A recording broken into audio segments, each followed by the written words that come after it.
Hi guys, welcome to my channel.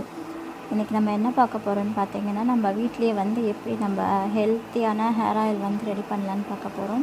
இதில் நிறைய நம்ம இன்க்ரீடியன்ஸ் ஆட் பண்ணியிருக்கோம். இதில் என்னென்ன இருக்குதுன்னு பார்த்தீங்கன்னா, செம்பருத்தி பூ, செம்பருத்தி இலை, மருதாணி, நெல்லிக்காய், வெந்தயம், ஆலோவேரா, கறிவேப்பிலை, கருஞ்சீரகம், துளசி, சின்ன வெங்காயம், வேப்பிலை, ரோஜாப்பூ இதழ்கள். அதுக்கப்புறமேட்டு பார்த்திங்கன்னா வந்து செக்கில் ஆட்டின தேங்காய் எண்ணெய்.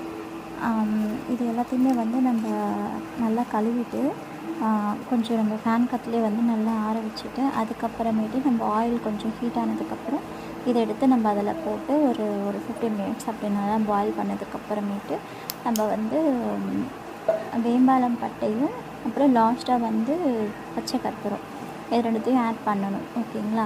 அதுக்கப்புறம் பார்த்திங்கன்னா வந்து இதில் இருக்கிற நெல்லிக்காய் இதெல்லாம் பார்த்திங்கன்னா வந்து நம்மளுக்கு ஹேர் ஃபால்லாம் வந்து குறைச்சிரும். Hair fall குறைச்சிரும். அப்புறம் இளநரெல்லாம் இருக்குது பார்த்திங்களா, அதெல்லாம் வந்து குறைச்சிரும்.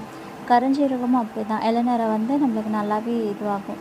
வேம்பாலம் பட்டை பார்த்திங்கன்னா நம்மளுக்கு ஹேர் ஃபால் வந்து கம்மி பண்ணிவிட்டு ஹேர் க்ரோத் வந்து இன்க்ரீஸ் ஆகும். நம்மளுக்கு இதில் இருக்கிறது எல்லாமே வந்து நம்ம ஹேருக்கு அவ்வளோ யூஸ்ஃபுல்லாக இருக்கும். ட்ரை பண்ணி பாருங்கள். தேங்க்யூ.